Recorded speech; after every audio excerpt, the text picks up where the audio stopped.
Cities 92.9, the news and talk of Bloomington Normal. It's the Steve C. Show, and we got the text line blowing up today. I'll get to some of those texts after our interview, and certainly keep the conversation coming. If you have questions for our interviewee today, you can also hit up the text line. 309-451-9299 is the number to call. We'll get to your other texts after the interview. But we're continuing our election coverage today, and joining me here in the first portion of the 4 o'clock hour is Miss Hannah Blumenshine, running for McLean County Board's 5th District. Hannah, how are you? I'm good. How are you? Back on the air here on Cities. Yeah. How's it feel? Be back in the old digs. Oh, it feels good. Feels good. Well, we are talking politics today, and you are on the ballot for the McLean County Board I am. For the 5th District. So generally what I try to do with candidates, especially if they're new to politics, which I believe you are. I'm a baby. I don't think I've ever seen you on the ballot. I don't know if you've ever been able to be on the ballot prior to this. Nope. So I usually give candidates a little bit of time to just tell us who they are and, what drove you to make a crazy decision like trying to get on the ballot for an election, and then now here you are, you're running for office. Yeah. So I'm 24. So when I was growing up, I didn't really have a say. Not a say, but I didn't really get into politics when I was in high school, got into college, kind of saw the liberal view to be taken over, and I kind of just started to get on that train, just didn't know what I was doing, how I was doing it, just kind of went with the flow. And then when Trump got elected in 2016, and all these things were being said about him, and I was going to the source and then going, you know what, this is not right. I started having conversations with my dad, who's really big into politics, and it just changed my viewpoint. I started, actually going and looking for actual facts, just straight up the truth. And then after that, I just realized that locally there isn't a lot of people my age that are involved. A lot of them are older, there's nothing wrong with that, but we're a college town. There should be more involvement, and so that's why I decided to run. Interesting, really cool.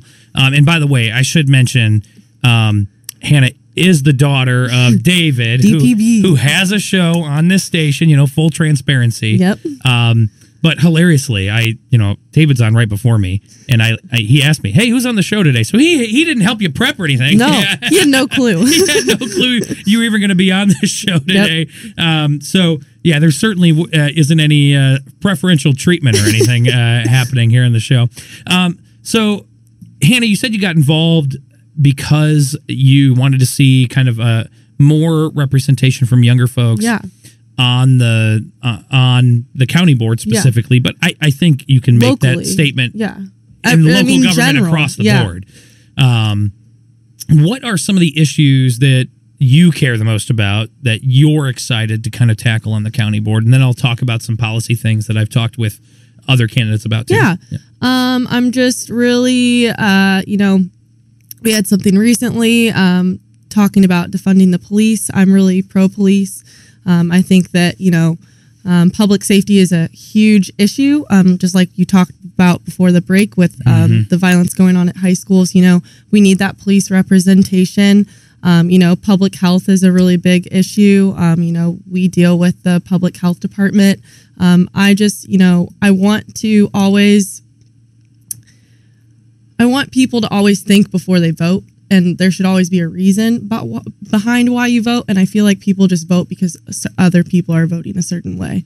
Yeah, or, vote for a party because just vote their for a family party. voted for that party or something like that. Okay, all right, very good. So let's dive into a couple of those issues. Okay. You mentioned the county board appointment that failed last month with Crystal Abel from District 4. And it was based on the police union. Well, the police union reps came to that meeting and basically said, hey, this appointee has expressed some pretty extreme views that were anti-police, according to them, in the past.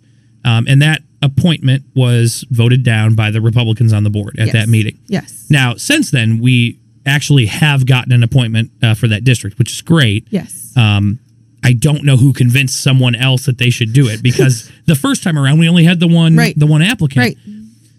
And after that meeting, I was torn, because I understand why Republicans would vote against an appointee who had extreme views against police, but also she was the only applicant the first time around. Right.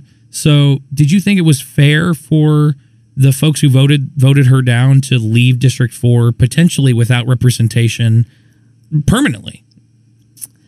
I think that the decision that they made was the right one at the time, just because of the evidence that the police union presented. But also, we've got to fight our battles. Are we going to have somebody on the board who's just going to argue with the Republicans left and right? Is that always going to be a sitting thing? I think the Republicans were scared that this person was going to come in and just say no to every idea, even though it was a good one. So I think you have to pick your battles on that one, and I think that they chose the right way. Let's talk about public health a little bit, because public health will be, in my opinion, probably the biggest issue in this county board election, because the pandemic is still fresh on everybody's minds. Yes. Right? The way government handled the pandemic is going to continue to be a huge issue, top to bottom. I mean, literally, like governor, if there was a presidential election this cycle, it would be big in that. Senate, all the way down to county board. Yes. The very bottom of your ballot. Yes. We've seen all sorts of ideas attempted during COVID-19. Some folks on the county board preferred a heavier hand of government, wanted us to kind of not just focus on enforcing stuff from a statewide standpoint, but also maybe imposing stricter ordinances than the rest of the state. Others wanted a very hands-off approach. We shouldn't be doing any of this or enforcing anything from the state. Others were kind of in the middle, and they were like, well, we need to kind of, play it by ear and see what's going on, because this is fairly new. Yeah. How would you assess McLean County's handling of the COVID-19 pandemic? And if there was anything you'd like to change, what would it be? So I think what happened was that we were all just so scared of it that the idea to lock down was such a good idea. And then, like now in McLean County, the severity of COVID has definitely declined, but people are wanting to use the same restrictions. I just think that once we saw where this pandemic was going, we should have followed suit to the precautions and everything. Okay, people aren't dying, there's not as many hospitalizations. People just have a headache or a mild cold. You don't have to have a mask on.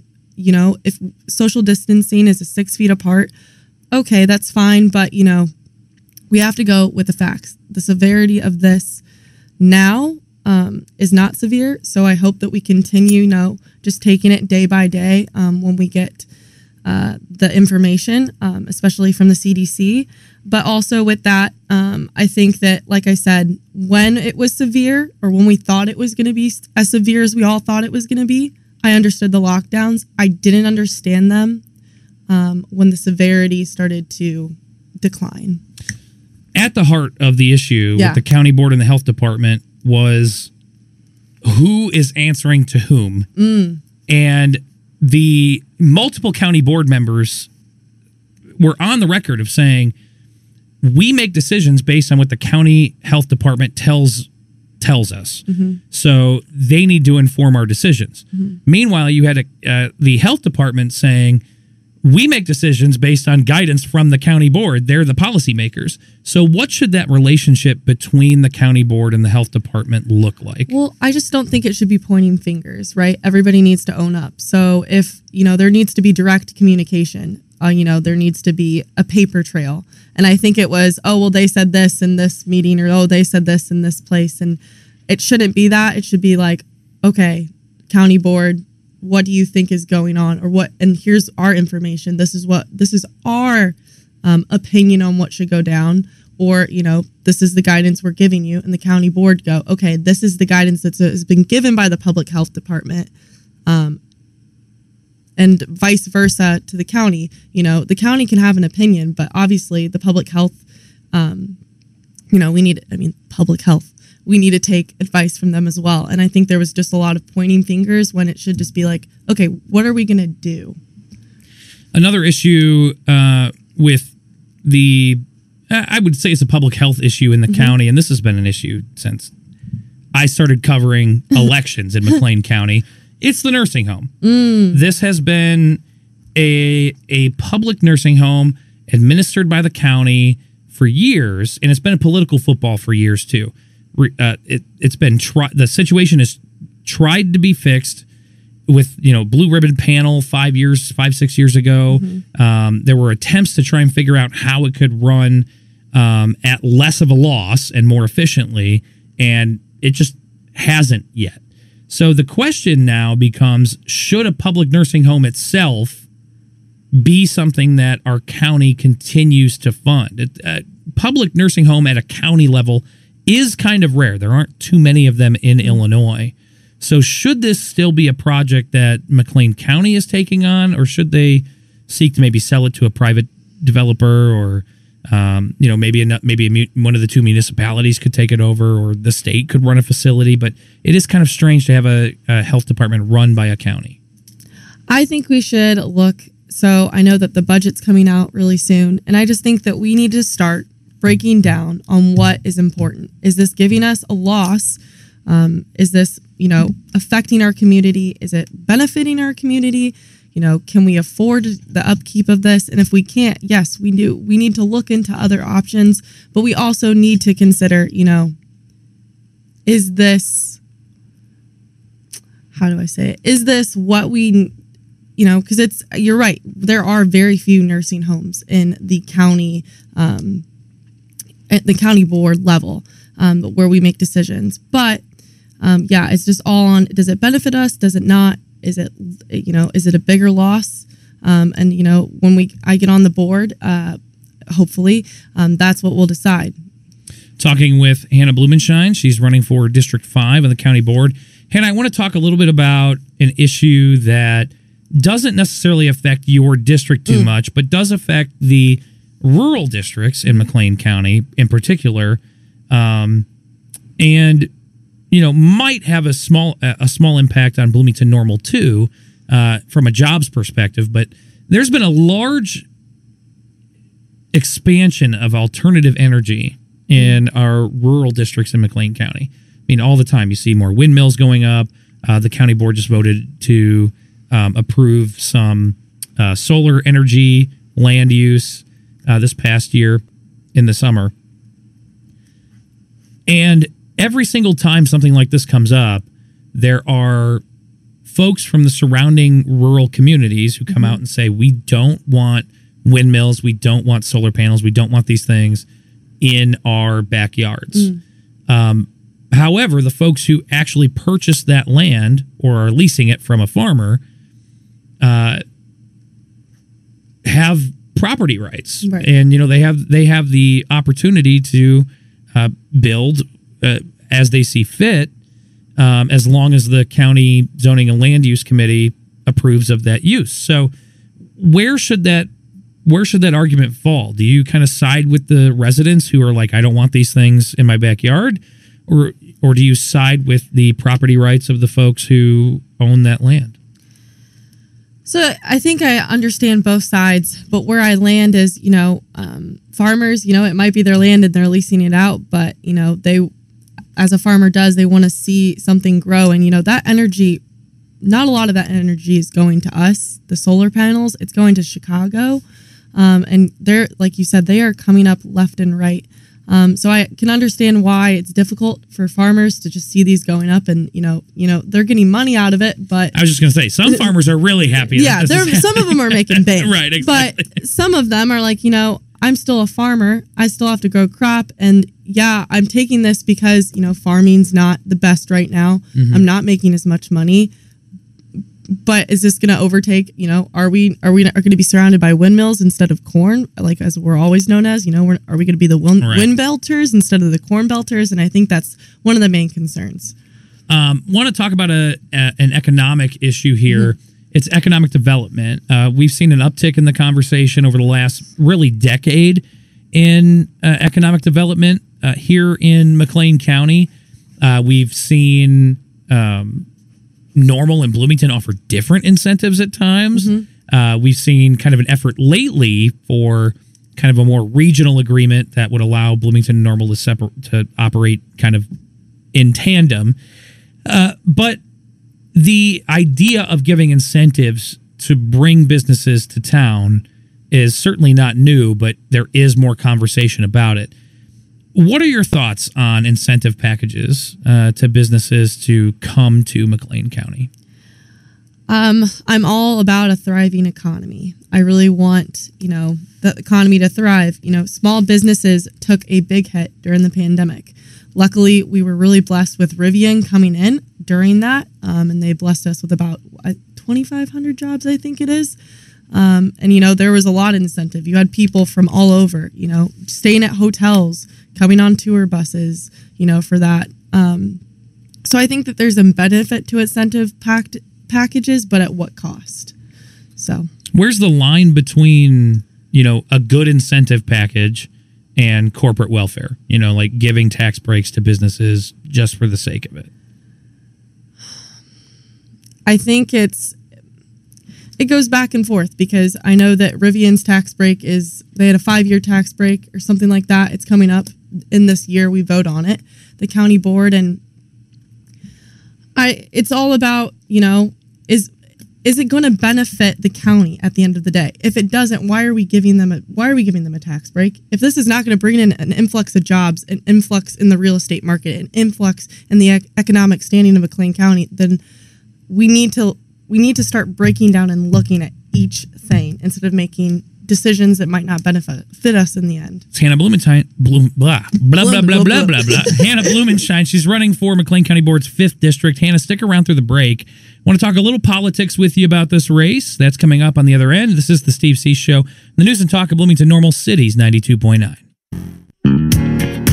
It's not just normal talk. It's also Bloomington and the rest of McLean County. It's the Steve C. Show, only on Cities 92.9.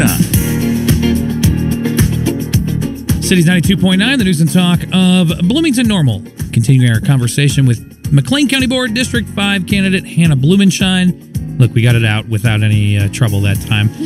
Hannah, I want to talk to you a little bit about the politics of this race. Mm-hmm. District 5 is a little bit unique, and it's similar to District 10. When I talked with Chuck Erickson and Ross Webb about their races in District 10, I mentioned that they had a wide range of economic diversity in it. And District 5 is pretty similar. Mm-hmm. You've got some of the most expensive homes in Bloomington Normal over on the northwest end, out by like Ironwood Golf Course in that area. But then you also have like multi-family housing, like old apartments that are some of the most affordable living in Bloomington Normal over on like Greenbrier, like across Fort Jesse from Walmart. So how do you, as a representative, represent a population that has such an economic diversity and therefore a pretty wide diversity of like concerns that they're dealing with on a day-to-day basis that they might have to deal with a county board representative for? Right. Well, going door to door, asking them those issues, planning out a way from Greenbrier to Ironwood. Okay, hey, what are your issues? How can I help you? Because a board member shouldn't just base what they're doing on where they're living.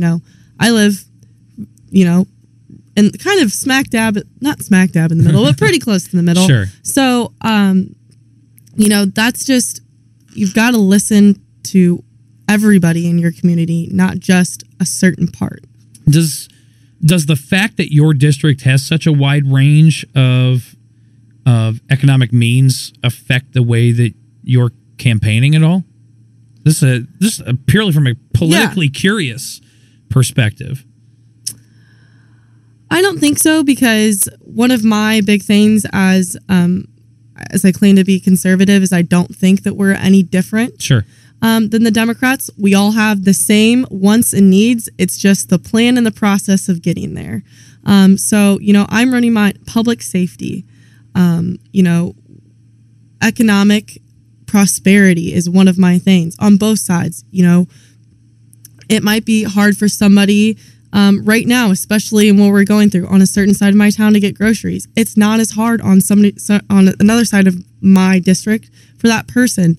But both of those things are that person on that side of town that can't afford groceries is just important as that person on the other side. So I'm really running it on what the people need and not just political views. Hannah, you mentioned when you introduced yourself at the very beginning of this interview that you're 24 years old. Yeah. What do you say to voters who are worried about voting for someone younger than them? Or in some instances, generations younger than them. Yeah, right? generations. Yeah. You got to give us a chance because we're the future. Okay. So, I will admit, I am a baby to politics. I don't want this to be my career. I'm stepping in because I believe that if the youth doesn't step in now, what are we going to have? We have a lot of older politicians in politics. What happens when they leave? Are we just all going to sit here and twiddle our thumbs? I don't think that should be an option. I'm willing to learn. That's my whole thing. I don't think you ever stop learning. I'm very new to this, but I just want McLean County to be just the place to live, to prosper. And I think it can be. I think the biggest worry when voters see a younger candidate is I'm worried about this candidate being unwise or unknowledgeable because they don't have as much experience in the world. What type of support system do you have to help you make a decision on something that you might not be as knowledgeable about? Well, I got good old DPB, which is always fun, even though he didn't even know I was coming on this interview. Yeah, some campaign manager dad, right? Right? Yeah. But, as a conservative, I surround myself with conservatives. I constantly ask questions. I was on the tour bus with Darren Bailey a couple months back, and I literally went from seat to seat with State Rep Adam Niemerg, with Darren Bailey, with Cindy, with all of the people that were on there. And I was just asking questions, not even about politics, but just about life, and just trying to build more knowledge of hey, this is how people are, what people's opinions are, what their knowledge is, especially on the Senate. Even on local politics, I talked to a lot of people on the board who are currently on the board. But like I said, you never stop learning. If you don't give somebody a chance to prove themselves, are they ever going to be able to live up to your expectations? Talking with Hannah Blumenshine, she's running for McLean County Board's 5th District. Hannah, during the break, we were talking about the other Republican running in the race alongside you. Yes. John McIntyre. He's the current board chairman. By the way, John did say he'd do the interview, but he had something come up today, so he had to reschedule. We'll try and get John on a future episode. It was a tough race for John in 2020. Some Republicans were frustrated with Mr. McIntyre's board chairman and his refusal to combat the state mandates for businesses more aggressively during the pandemic. I'm interested in your thoughts on John. What are your two interactions been with, and what do you think of him? Oh, good old Coach Mac. I love Coach Mac. I think that he's a pillar in this community. I have a lot of respect for him. We've had a lot of conversations, and Coach Mac. I just feel like that's always, when you're a pillar in this community, when you've been here for so long, and then you're also the county chair. People tend to put a little bit of a harsher opinion on you, and you're just trying to do the best job that you can do at the time. Like I said earlier, we had no clue where the pandemic was going. He had to make decisions people might not agree with, but, nobody was hurt. It was all fine. Maybe it was frustrating, but, Coach Mac is doing a really good job. Your other opponent in this race is Lizzie Johnson. It's a three-way race. You've got the two Republicans and then Lizzie, the Democrat. And Elizabeth has been one of the more active members on the county board, one of the less partisan members, quite frankly. and she's frequently working on and proposing new business. I'm curious if you've met Elizabeth and what your thoughts are on her. I've not met her. I'm actually really excited to meet her just because of what I've heard about her. She's a go-getter, and I think that's how we all should be for people who are running. I'm excited to meet her, and then, once I talk to her, you can have me back on the show, and I can add a little bit more. By the way, Lizzie Johnston is one of just a couple Democrats who have agreed to come on the show, or at least said that she was interested in an interview. Couldn't make this Sunday work, so I will let everybody know when we can catch up with Coach Mack and when we can catch up with Elizabeth Johnston. I'm going to try and put both those interviews on the same show. That way we're talking about District 5 all on one show, on a show in the future before the election in November. Hannah, one more question for you about the politics of this race. This has been a split district since Lizzie was elected in 2018. Politically, there are people who vote who say, I might actually prefer a split district. That way I've got somebody from each party representing my district on the county board. Do you follow that logic? And if you don't, assuming you don't because of how much you just talked up Coach Mack, assuming you don't, how do you convince those voters that 2 Republicans is better than a split district? I just think because of where Coach Mack is going, and he's been a really good mentor to me. I don't think Republican, Democrat is always bad. It's on where our mindsets and what we want for this county board to look like. I don't think it would be bad Republican, just because sometimes the ball's not always going to fall in your court, and you just got to either play that game or you've got to agree against it. I think that representation is just based on the person, not on the party. It's Hannah Blumenshine. She's running for McLean County Board's 5th District. Hannah, thanks for coming on the show. Yeah, thank you so much.